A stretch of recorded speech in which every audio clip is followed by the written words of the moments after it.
درود پاک پڑھنے کے بے شمار فضائل و برکات ہیں۔ حضرت ابی بن کعب رضی اللہ تعالیٰ عنہ نے فرمایا، میں نے دربار نبوت صلی اللہ تعالیٰ علیہ وسلم میں عرض کیا، یا رسول اللہ صلی اللہ تعالیٰ علیہ وسلم، میں آپ پر کثرت سے درود پاک پڑھتا ہوں یا کثرت سے پڑھنا چاہتا ہوں، حضور یہ بتائیے کتنا پڑھوں؟ اب ذرا سوال سنیے گا کہ میں چاہتا ہوں کہ آپ پر کثرت سے درود پڑھوں، ابنڈنٹلی زیادہ درود پڑھوں، آپ بتائیے کتنا پڑھوں؟ تو نبی پاک علیہ السلام نے فرمایا تو جتنا چاہے پڑھ۔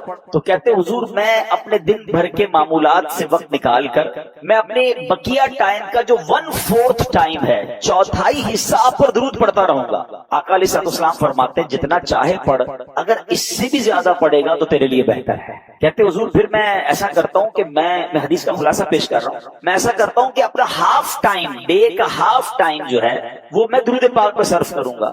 آقا علیہ السلام فرماتے ہیں اگر تو ایسا کرے گا تو بہت اچھا ہے، مگر اس سے زیادہ پڑے گا تیرے لیے زیادہ بہتر ہوگا۔ اچھا، تو کہتے ہیں حضور پھر میں 2/3 67% جتنا بنتا ہے وہ میں درود پاک میں صرف کروں گا۔ یقیناً اس پہ کھانے پینے، نمازوں کا ٹائم، آرام کا ٹائم نکال کے جو ٹائم بچتا ہے اس ٹائم کو میں 3/4 جو ہے وہ آپ پر درود پاک پہ صرف کروں گا۔ اللہ کے حبیب علیہ السلام فرماتے ہیں تیری مرضی، اگر اس سے بھی زیادہ پڑے گا تو تیرے لیے بہتر ہوگا۔ کہتے ہیں حضور اب جتنا ٹائم ہے نا وہ سارا میں نے درود پاک ہی پڑھنا ہے، اب میں پورا دن درود پاک پڑھوں گا۔ تو آقا فرماتے ہیں اگر ایسا کرے گا نا تو تیرے سارے کام سنور جائیں گے اور تیرے سب گناہ بخش دیے جائیں گے۔ Actually this is درود پاک. The more you recite, the more you get برکات۔ جتنا پڑھیں گے نا اتنی رحمتوں برکتوں کا نزول ہوگا۔ اللہ کرے کہ ہم فضول باتوں سے بچ کر درود پاک کی کثرت اپنا معمول بنا لے، اور اللہ کرے ایسی میری اور آپ کی عادت بھی ہو جائے کہ پھر جو ہے وہ عادت بن جائے گی نا تو پھر انشاءاللہ درود پاک کی کثرت جاری رہے گی۔ اللہ مجھے اور آپ کو کثرت کے ساتھ درود پاک پڑھنے کی توفیق عطا فرمائے۔ آئیے مل کر محبت کے ساتھ بآواز بلند درود پاک پڑھ لیں۔ صلو علی الحبیب صلی اللہ تعالی علی محمد صلی اللہ علیہ وسلم۔ تو آج کے بیان کا جو ٹاپک ہے وہ ہے جنت کی 2 چابیاں۔ اب جنت کی چابیاں کیا ہیں؟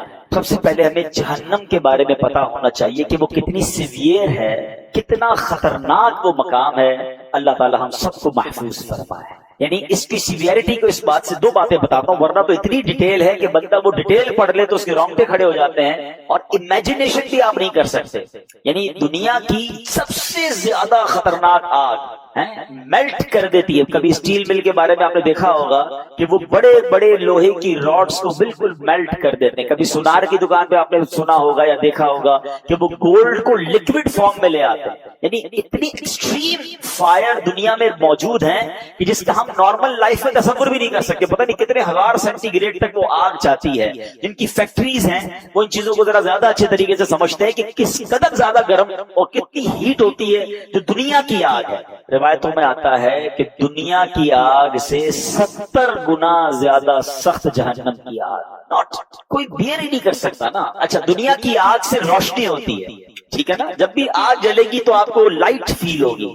جہنم کی آگ اتنے 1000 سال تک جلائی جا چکی ہے کہ روایتوں میں آتا ہے وہ بالکل سیاہ ہو گئی ہے، بلیک۔ یعنی جہنم میں بندہ جلے گا بھی اور اس کو نظر بھی کچھ نہیں آ رہا ہوگا، اس قدر سخت وہ آگ ہو چکی ہے۔ اور فرمایا جہنمیوں کا سب سے ہلکا عذاب یہ ہے، یعنی کسی بھی جہنمی کو سب سے ہلکا عذاب، لوئسٹ جو پنشمنٹ ہے وہ یہ ہوگی کہ اس کو آگ کے جوتے پہنا دیے جائیں گے، اور اس کی وجہ سے اس کا جو برین ہے وہ ہنڈیا کی طرح کھولتا ہوگا، اور وہ سمجھے گا کہ پورے جہنم میں سب سے زیادہ عذاب مجھے دیا جا رہا ہے۔ یہ لوئسٹ کیٹیگری کا عذاب ہے۔ اللہ ہمیں لمحہ بھر بھی جہنم میں داخل نہ فرمائے۔ یہ ذرا سوچی، یہ آسان نہیں ہے یہ کہنا ہے کہ ٹھیک ہے معاذ اللہ، کچھ لوگ تو عذاب کو بھی ہلکا سمجھ رہے ہوتے ہیں۔ میری آپ کی اوقات ہی نہیں ہے۔ یہ تو جہنم کا عذاب تو دور کی بات ہے، جب قبر میں عذاب شروع ہو جاتا ہے، پہلی منزل تو قبر ہے نا۔ روایتوں میں آتا ہے میرے آقا علیہ السلام نے فرمایا بے نمازی کو قبر ایسے دبائے گی کہ اس کی پسلیاں ٹوٹ پھوٹ کر ایک دوسرے میں پیوست ہو جائیں۔ کبھی عید والے دن زور سے کوئی دبا لے، چیخ نکل جاتی ہے، بولا ہڈیاں پسلیاں ایک دوسرے میں مل جائیں گی، اس سے قبر دبا دے گی اس کو۔ پھر قبر کے سانپ، بچھو، آگ، انبیئریبل، یعنی ایسی سزا ہے ایک لمحہ بھی ہم نہیں سہ سکیں گے. ہم دنیا کی نارمل اپنے چولہے کی آگ پر 1 منٹ ہاتھ نہیں رکھ سکتے. 1 منٹ تو دور کی بات ہے, چند سیکنڈ نہیں رکھ سکتے, چیخ نکل جاتی ہے. غلطی سے گھر والے پکاتے پکاتے ان کے ہاتھ میں کوئی تیل کا چھینٹا آ جائے تو اس پہ بڑا سا پھوڑا ہو جاتا ہے. یہ ہماری اوقات ہے. ہماری آنکھیں کتنی نازک ہیں کہ جب سرما لگاتے ہیں تو ہاتھ کانپ رہا ہوتا ہے کہ یار زور سے کہیں سلائی لگ گئی تو آنکھ میں درد ہو جائے گا. کان ایئر بڈ صاف کرتے ہیں تو اتنا تھوڑا سا زور سے ایئر بڈ نکالے تو کان میں درد ہو جاتا ہے. روایتوں میں آیا جہنمیوں کے لیے عذاب یہ ہوگا کہ ان کی آنکھوں میں جہنم کے کیل ٹھوکے جائیں گے, کانوں میں پگھلا ہوا سیسا ڈالا جائے گا جو حرام سنتے اور حرام دیکھتے ہیں. ہم کبھی بھی جہنم کا ایک لمحہ برداشت نہیں کر سکتے. بس اللہ سے یہ دعا ہے ہماری مغفرت فرما, ہمیں لمحہ بھر بھی جہنم میں داخل نہ فرمائے. مگر اس کا خوف تو دل میں ہونا چاہیے نا.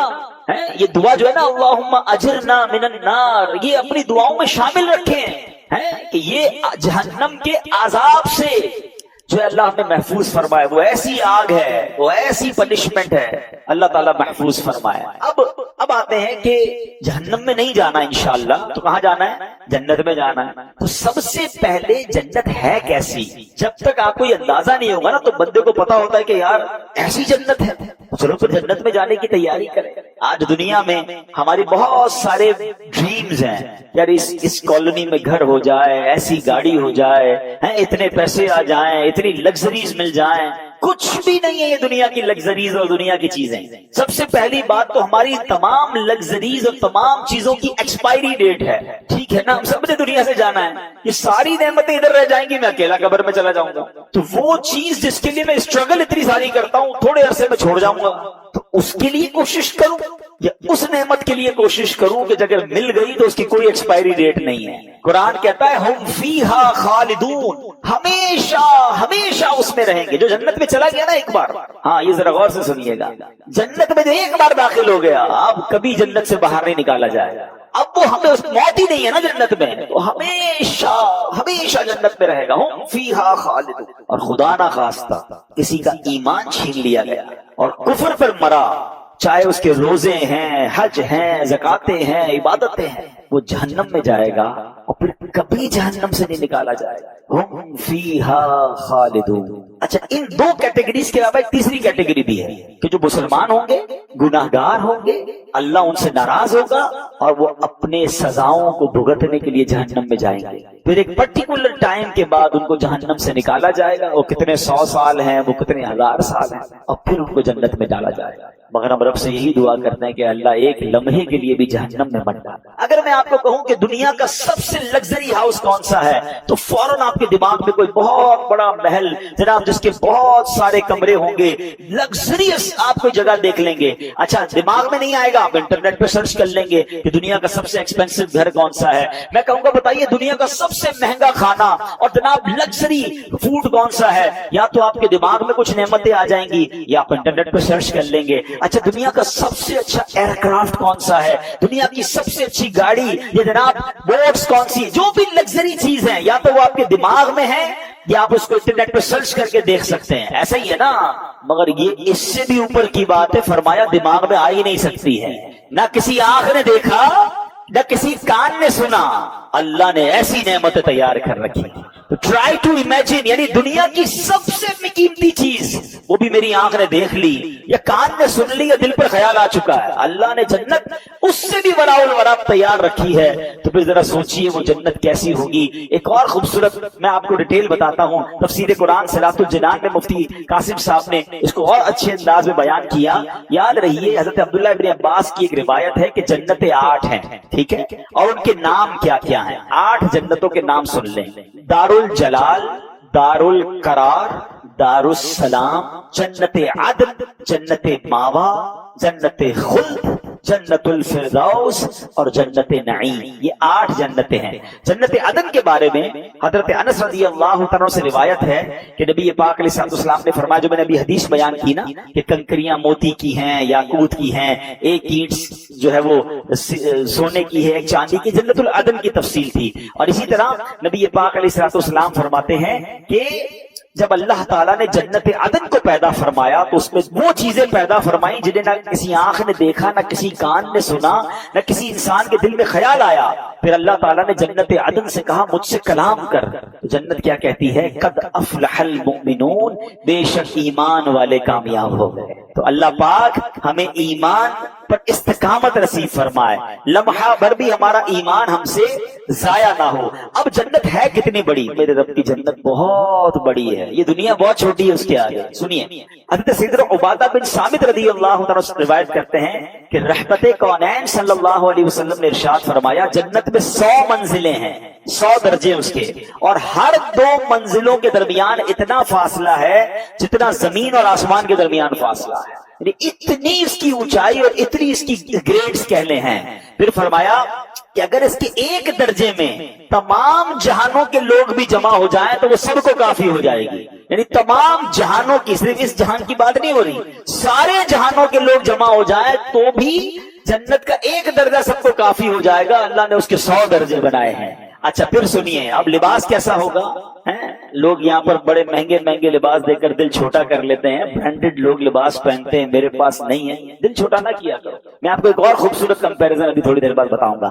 جنت کا لباس کیسا ہے؟ قرآن کیا کہتا ہے؟ یحلون فیہا من اساور من ذہب ویلبسون ثیابا خضرا من سندس واستبرق، وہ اس میں سونے کے کنگن پہنائے جائیں گے اور سبز کپڑے قریب اور کنادیس کے پہنیں گے۔ اللہ اکبر، اتنے خوبصورت کپڑے ہوں گے۔ حضرت سیدنا کعب فرماتے ہیں کہ اگر اہل جنت کے کپڑوں میں سے ایک کپڑا آج پہن لیا جائے تو اس کی طرف سے دیکھنے والے کی نگاہ ختم ہو جائے گی، وہ چک لی جائے گی، اس کی نگاہ باقی نہیں بچے گی، اتنا خوبصورت اور چمکدار وہ لباس ہوگا، اور آج کے لوگوں کی بینائیاں اسے برداشت نہیں کر سکتی۔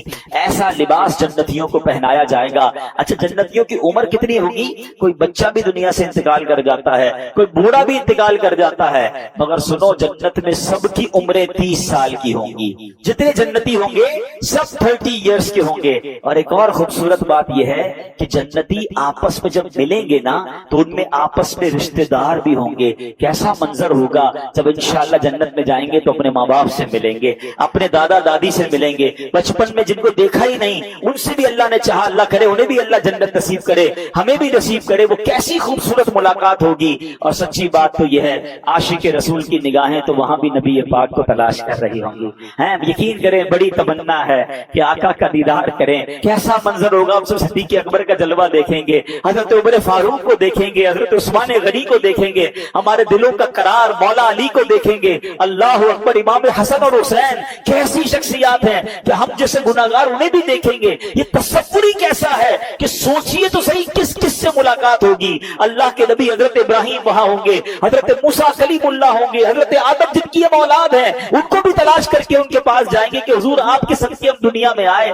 سوچ سوچ کے بندے کا ایمان تازہ ہو رہا ہوتا ہے کہ کیسی ملاقات ہوگی، وہ میٹنگز کیسی ہوں گی، کدھر کدھر جائیں گے اور انشاءاللہ وہ نظارے دیکھیں گے۔ اور سبحان اللہ، آج کل لوگ بڑے فوڈ لور ہوتے ہیں، آؤ بتاتا ہوں جنت میں کھانا کیسا ہوگا۔ قرآن کہتا ہے وَفَاكِهَةٍ مِّمَّا يَتَخَيَّرُونَ وَلَحْمِ طَيْرٍ مِّمَّا يَشْتَهُونَ، اور میوے جو پسند کریں اور پرندوں کا گوشت جو چاہیں، یعنی جو چاہیں گے امیجن کریں گے اور وہ کھانا سامنے آ جائے گا۔ اچھا کھانا تو آ جائے گا لیکن کمال دیکھو، آج آپ کو جو بھی دنیا کی اچھی چیز پسند ہے، کسی کو بریانی پسند ہے تو کسی کو جناب سالن پسند ہے، جو بھی آپ کو پسند ہے، جب بھی وہ آپ کے سامنے آتا ہے اور آپ کو بھوک بھی لگی ہے آپ دل سے کھاتے ہیں، مگر جیسے جیسے کھاتے جاتے ہیں نا ذائقہ کم ہوتا جاتا ہے کیونکہ پیٹ بھرتا جاتا ہے، اور اگر پیٹ بھر جائے تو آپ دوبارہ کوئی رکھ دے تو آپ کچھ بھی نہیں کھا سکتے آپ کہ میں نے کھانا کھا لیا ہے۔ مگر ایسا نہیں ہوگا۔ جنت میں کیا ہوگا سنو، آقا علیہ الصلوۃ والسلام فرماتے ہیں جنتیوں میں جو سب سے نچلے درجے کا جنتی ہوگا نا، لوئسٹ کیٹیگری کا ہے، فرمایا وہ جس کے ساتھ 10,000 خادم ہوں گے۔ اتنے سارے نوکر دیکھ کر پریشان ہو جاتے ہیں نا یار، ایک بندے کے اتنے اتنے امپلائیز ہیں۔ سب سے نچلے درجے کے جنتی کے 10,000 خادم ہوں گے، اور ہر خادم کے ہاتھ میں 2 پیالے ہوں گے، ایک پیالہ سونے کا ہوگا، ایک چاندی کا ہوگا۔ ہر پیالے میں کھانے کی ایسی قسم ہوگی جو دوسرے میں نہیں ہوگی، یعنی everything is different than اندر ون۔ اور فرمایا وہ آخر سے بھی یعنی اس کی آخر سے بھی ایسے ہی کھائے گا جیسے پہلے سے کھائے گا. یعنی ہر نوالے میں اس کو نئی لذت مل رہی ہوگی, اس کی لذت کم نہیں ہوگی. اللہ اکبر. اب بندہ کسی پرندے کی خواہش کرے گا, اڑتا ہوا پرندہ بھون کر اس کے سامنے آ جائے گا.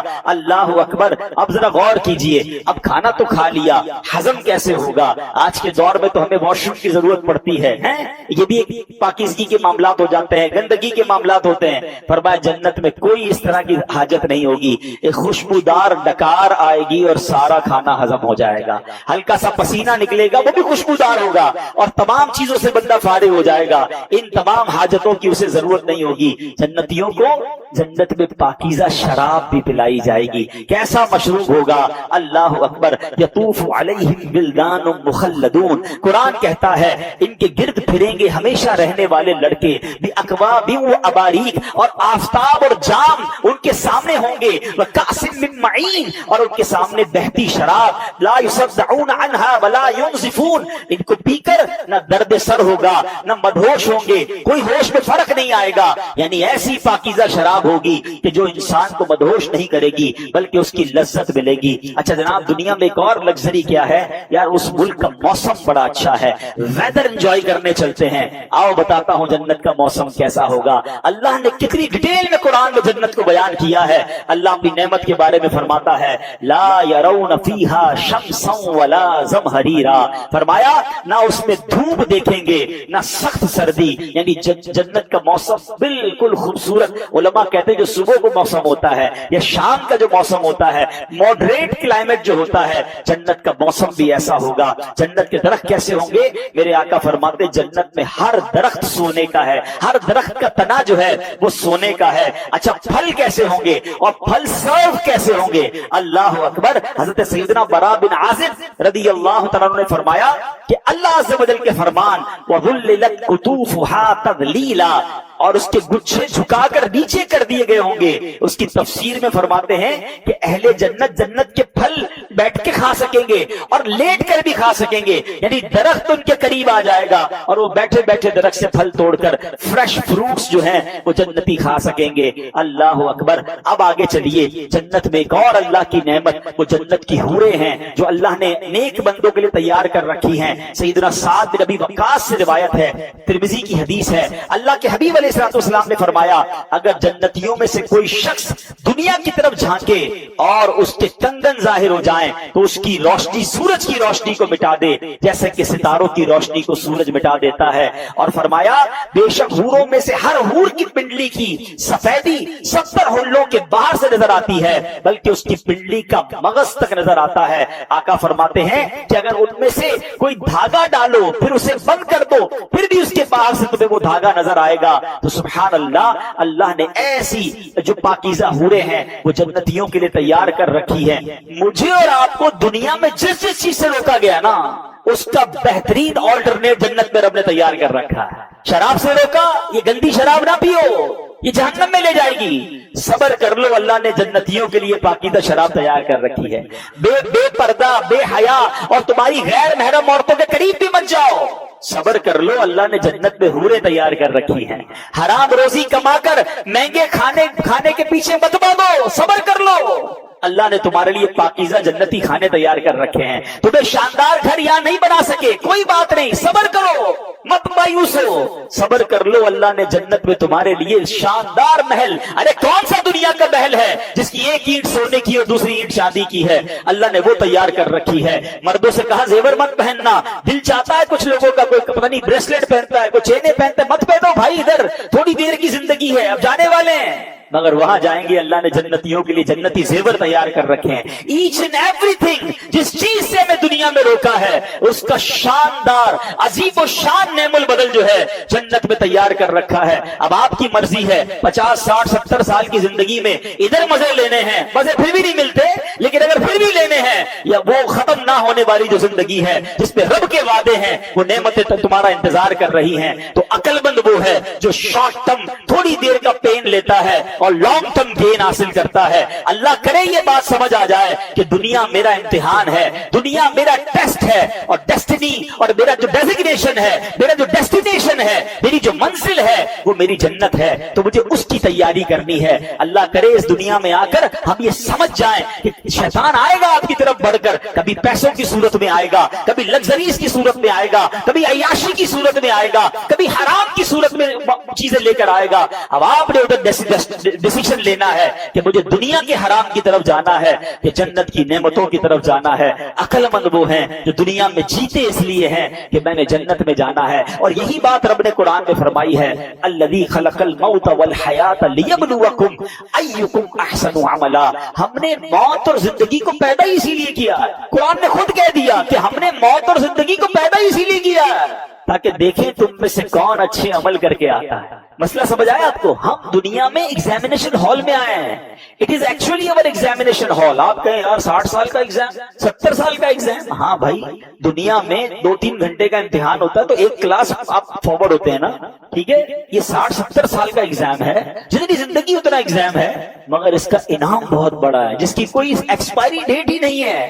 تو اللہ کرے یہ بات سمجھ آ جائے. کبھی دیکھا ایگزامینیشن ہال میں کوئی سو رہا ہو, ایگزامینیشن ہال میں جائے اور دوسرے کاموں میں لگ جائے, وہ فوکس رکھتا ہے اپنے پیپر کو حل کرنے میں. تو میں اور آپ دنیا میں اس ایگزام کو دینے آئے ہیں, پاس ہو کر جانا ہے, فیل ہو کر نہیں جانا ہے. اب آتے ہیں, یہ کچھ باتیں ہو گئی جنت کی, اور یقین کرے بہت ڈیٹیل ہے, مزید انشاءاللہ کبھی موقع ملا تو اس پر بات کریں گے.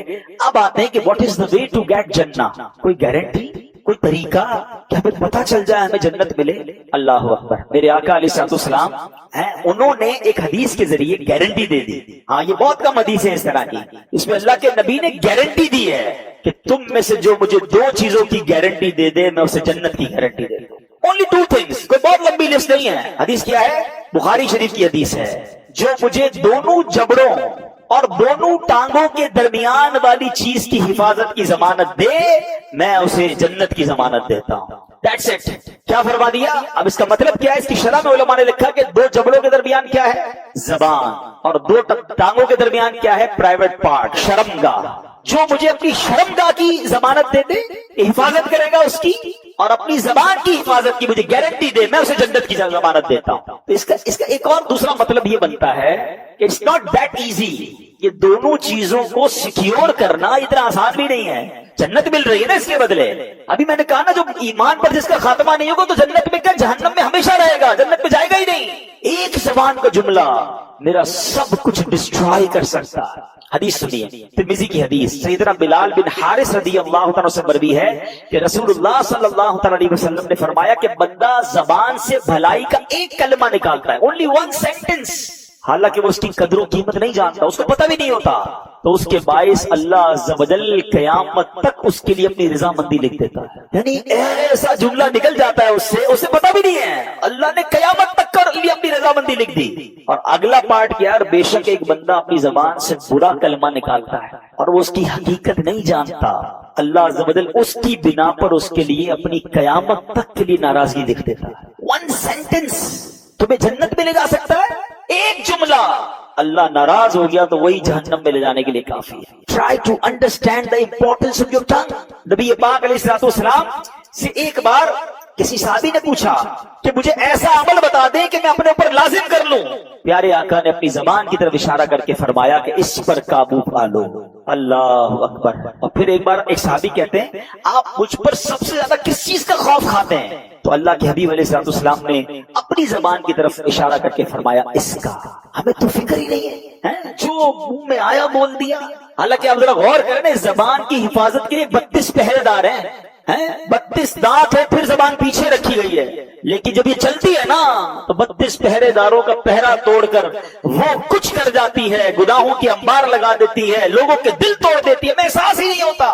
پہلے جملہ آپ نے سنا ہوگا نا, پہلے تولو بعد میں بولو. پہلے مومن جو ہوتا ہے نا, بڑی پیاری بات علماء نے کہی کہ مومن کی زبان دل کے پیچھے ہوتی ہے, پہلے وہ دل سے سوچتا ہے پھر بولتا ہے. اور جو منافق ہوتا ہے نا اس کی زبان آگے ہوتی ہے, بول کے پچھتا رہا ہوتا ہے, یار نہیں بولنا چاہیے تھا, یہ میں نے کیا کر دیا. ہم میں سے کئی ایسے ہوں گے جو بول کے کئی بار پچھتائے ہوں گے, چپ رہ کر بندہ نہیں پچھتاتا.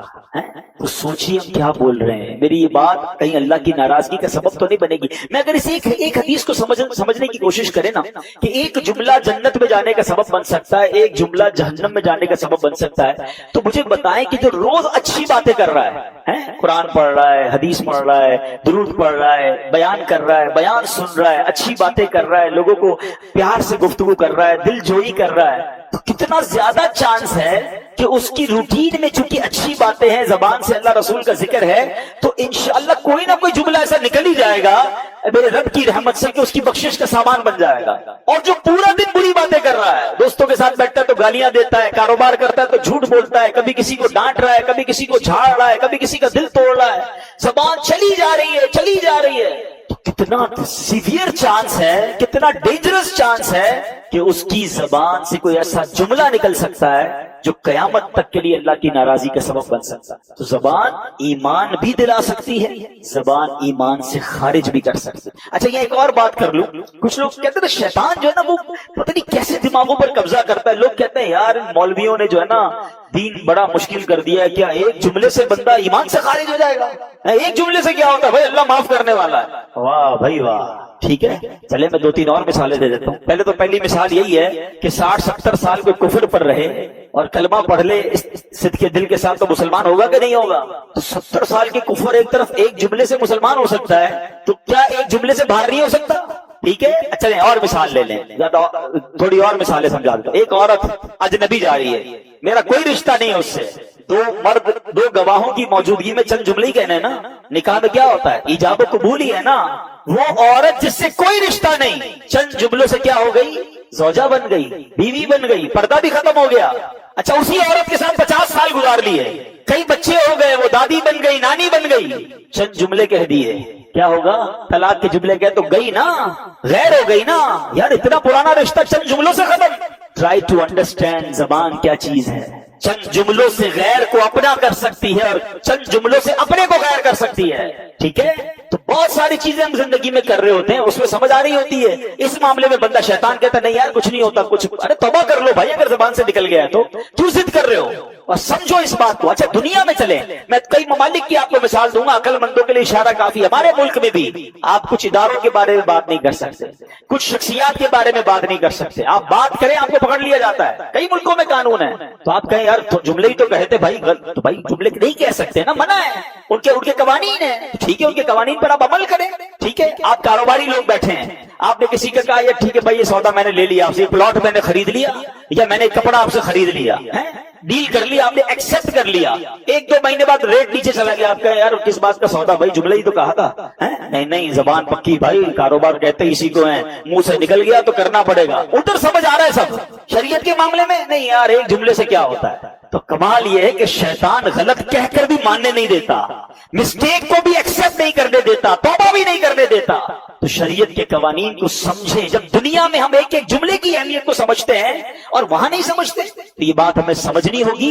اور زبان کی امپورٹنس اور اس کی اہمیت کو سمجھیے. اب زبان سے ہونے والے گناہ سب پتہ ہے ہمیں, مطلب میں کوئی ایسی نئی بات نہیں کرنے آیا, میں تو صرف انڈیکیٹ کرنے آیا کہ سمجھو یہ 2 چیزوں کی گارنٹی دینی ہے, ان 2 چیزوں کو سیکیور کرنا ہے. گناہ کیا کرتے ہیں, جھوٹ بولتے ہیں, اور جھوٹ کتنا بڑا گناہ ہے. اللہ کے حبیب علیہ الصلوۃ والسلام فرماتے ہیں, حدیث پاک کا مضمون ہے, بندہ جب جھوٹ بولتا ہے تو اس کے منہ سے ایسی بدبو نکلتی ہے کہ فرشتہ 1 میل دور ہو جاتا ہے. پتہ نہیں جھوٹ بول کے کتنے رحمت کے فرشتے دور کر دیے ہم نے.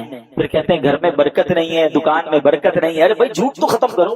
حدیث پاک فرمایا جھوٹ انسان کو رسوا کر دیتا ہے اور چغلی عذاب قبر کا سبب بنتی ہے. میں ایک اور آپ کو بات بتاؤں, جھوٹ اتنی خطرناک چیز ہے, جن لوگوں کی بہت زیادہ جھوٹ بولنے کی عادت ہے, جھوٹا مضطرب رہتا ہے, کنفیوز, آلویز ان ٹینشن. وجہ پتہ کیا ہوتی ہے, وہ جھوٹ بول کے اتنا جھوٹ بول دیا ہوتا ہے کہ وہ اپنا جھوٹ سنبھال رہا ہوتا ہے. اور نوکری والے جس طرح جھوٹ بول رہے ہوتے ہیں, بھائی کیوں جناب 2 دن چھٹی کی, وہ نانی بیمار تھی. اچھا پھر 3 دن چھٹی کی, اب کیوں نہیں ہے, وہ نانی کا انتقال ہو گیا. اب ساری زندگی یاد رکھنا ہے کہ آفس میں نانی مر چکی ہے,